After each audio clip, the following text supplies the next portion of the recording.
Like me personally, I find that hard to believe, but there are some people apparently who don't like me. I hold out the hand of friendship to them all, because come September, when this election is done and dusted, there will still be a Tory government in office. There will still be grotesque levels of inequality in our society. There will still be whole parts of this country that are left behind Britain. It's the job, it's the duty, it's the responsibility of every Labour MP to get behind the party at that point. Well, Sky's chief political correspondent John Craig is in Westminster for us now. Quite a conciliatory tone there from Jeremy Corbyn, holding out the hand of friendship. Is it likely to work? No, it won't, and he might have sounded conciliatory there, but he went on to issue a pretty dire threat to any MP who doesn't show him loyalty. And remember, this is a leader who, when he was a backbencher, was probably one of the most rebellious on the Labour backbenches during the Blair and Brown years. He went on to issue a deselection threat, which has angered a lot of Labour MPs, although they say they saw it coming. What he said was that because there's going to be boundary changes in 2018, then the elections will have to be fought next time on the new boundaries. Therefore, there'll have to be what he called full and open reselection process in every constituency.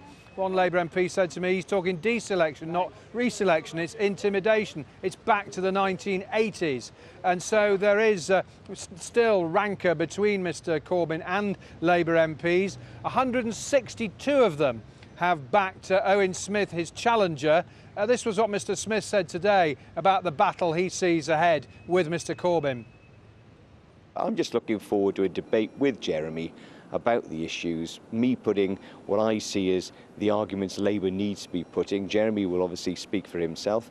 As I've said many times, Jeremy is to be congratulated for having brought lots of people into the Labour Party, reminded the Labour Party of its radical roots. Jeremy and I are both radicals, but I think I've got a practical edge to my socialism. I think I've got ideas about putting those radical ideas into practice, as opposed to simply sloganising. Meetings are great in opposition, but they don't change people's lives.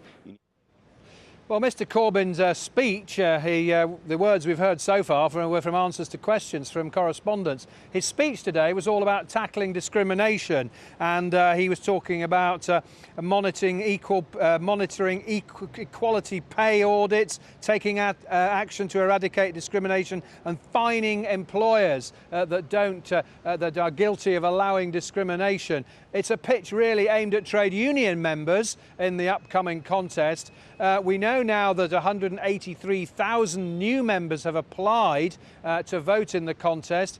We think that perhaps when some of those are vetted, there's duplicates, so on, people who are members of other parties or whatever, it might be round about the 140,000 mark, but that's still a lot of votes. Mr Corbyn's allies are confident they're going to get the majority of those, and the view here as MPs disappear for the summer recess is that Mr Corbyn starts this contest as front runner, and Owen Smith's got a lot of work to do to catch up, A, to make himself better known and get his campaign going, because Mr Corbyn has still got a pretty formidable campaign, the one that helped him win less than a year ago.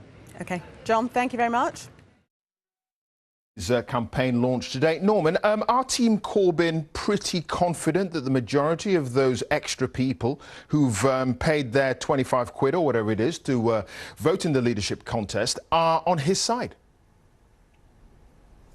Well, Clive, the only part of that sentence I'd quibble with is pretty confident. They are very confident that the majority are his supporters, and that was reflected in Mr Corbyn's performance today, because mostly at these sort of events, Mr Corbyn can be a little bit underpowered, a little bit diffident even.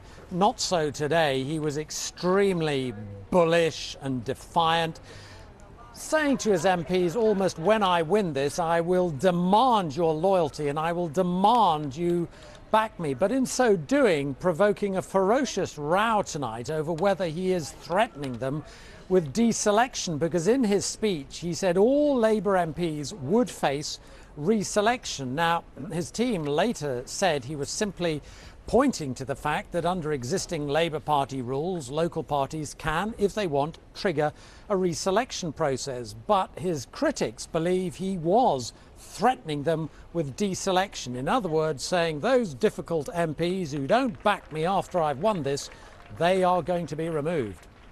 But Norman, I mean, having so publicly denounced Mr. Corbyn's style of leadership, for a lot of these MPs, many of them high profile, is there really the likelihood that they would go back to the front bench with him? It's, you know, we simply do not know. I think some will, yes. I think there are a number who simply take the view that Mr. Corbyn is leading the party to total and utter catastrophe, and therefore under no circumstances would they serve on his front bench. And it seems to me those MPs may indeed be vulnerable if their local parties do support Mr. Corbyn and they continue to be critical of him. And the real concern of Mr. Corbyn's opponents is that by even talking about reselection, he is giving those parties a green light to move against those MPs if they continue to stand out against him. So there is the prospect, once this contest is over, we could still see a very bloody internecine civil war within the party if local activists move against those MPs who refuse to back down and rally behind Mr. Corbyn if he wins. OK. Norman, thanks for that. Norman Smith there at University College London. And we're going to stay with this and talk to the veteran Labour MP, Frank Field. That's at 5:40, so stay with us for that. Boundaries come into force in the year after next.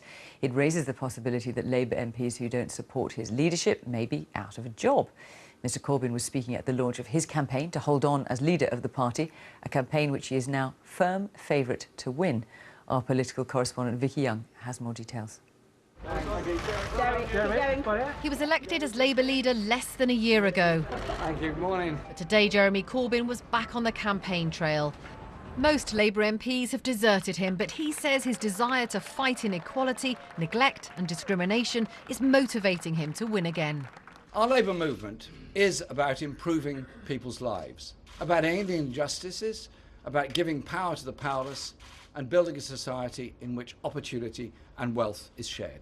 A raft of policy announcements are promised over the summer. Today he made this pledge. The next Labour government will require all employers to publish equality pay audits, detailing pay, grade and hours of every job alongside data on recognised equality characteristics. But what about the deep divisions between him and his team in Parliament? The reason you're here is because most of your MPs have decided it's not that they don't like you, they don't think that you will ever be Prime Minister. This party is going places. This party is strong. This party is capable of winning a general election. And if I'm leader of the party, I will be that Prime Minister. Mr. Corbyn said it was the duty of all Labour MPs to get behind the party and take on the Conservatives. He offered his colleagues the hand of friendship, but seemed to confirm that they could be ousted as Labour candidates at the next election if they don't back him. There will be a full and open selection process for every every constituency Labour Party throughout the whole of the UK. Mr. Corbyn's allies insist that's not a threat to replace MPs with Corbyn supporting candidates. But the man who's challenging him in this contest isn't so sure. It doesn't seem very friendly or kind or gentle to me for Jeremy to threaten everybody who works for him with the sack. It's not much of an employer that says, you know, work for me and work harder or I'm going to sack you all. Why do you think you should be the next Labour leader? I'm a socialist, same as Jeremy. I'm someone who wants a radical Labour platform, but I want a radical Labour government. Not just principles. I want to put those principles into practice. More than 500,000 people will get a vote in this leadership contest, and more than 100,000 of them signed up just this week. Jeremy Corbyn's team is convinced that the majority of them are on his side. So while he's lost support here in Parliament, today he certainly looked and sounded confident of victory. But Owen Smith's supporters say things are shifting their way. I supported Jeremy last year to be leader because I believed in a lot of what he was saying. I thought he could be a fantastic leader. I thought that he could put his ideas into practice. But the bottom line is they've stayed on paper. Jeremy Corbyn simply doesn't have the support among Labour MPs. He doesn't have a shadow cabinet that is able to form an effective opposition, let alone an effective government. Do you think Jeremy Corbyn could ever be Prime Minister? No. Team Corbyn, though, is as passionate as ever. He has a massive mandate amongst grassroots people, and the attacks on him is really painful. He's been providing tremendous leadership up and down the country, beginning with bringing into the Labour Party many people like myself. And the Labour leader hopes that enthusiasm will help him see off his critics. Vicky Young, BBC News, Westminster. The prosecutor. The Labour leadership today, he called on the MPs who want him out to unite behind him and the party instead. But in the same speech, he warned that none of them will be allowed to stand in the next election without winning a fresh selection process. Here's our political correspondent, Carl Dinnan. Jeremy Corbyn is going for the female vote, launching his re-election campaign with a pledge to force employers to reveal whether women and men are paid the same. And he claims he is in a position to potentially deliver that one day from Downing Street. This party is going places. This party is strong. This party is capable of winning a general election. And if I'm leader of the party, I will be that Prime Minister. Maybe. He's promised other policies will follow, but it's not his policies which have landed him in a leadership contest. Your MPs just don't really think that you're up to the job. If you win, does that matter? I hold out the hand of friendship to them all, because come September, when this election is done and dusted, there will still be a Tory government in office. There will still be grotesque levels of inequality in our society. There will still be whole parts of this country that are left behind Britain. It's the job, it's the duty, it's the responsibility of every Labour MP to get behind the party at that point. But he then suggested that every single Labour MP could face reselection if constituency boundaries are redrawn before the next election. His leadership challenger thinks that's a way to pressure MPs. Well, I thought he was in favour of a kindler, gentler politics, but it doesn't seem to be very kind and gentle if you're the boss. That sounds like a threat to you. Well, it doesn't sound very kind or gentle to threaten to sack your workers, which is basically what Jeremy is proposing to do, because the workers don't agree with him. Mr Smith also says Jeremy Corbyn's going round claiming parliamentary victories that aren't his. Two of the big victories that we won in the last few months, one on tax credits, the other on personal independence payments for disabled people. I won those victories alongside colleagues in the House of Lords. Jeremy Corbyn didn't pay much attention to them at the time. I remember going to meet with Jeremy to discuss the tax credits policy. He didn't really understand the policy and wasn't terribly interested in it. Ouch. This leadership battle is getting personal and a little nasty. The original challenger, Angela Eagle, is cancelling constituency surgeries, she says, on police advice. Carl Dinnan, ITV News, Westminster.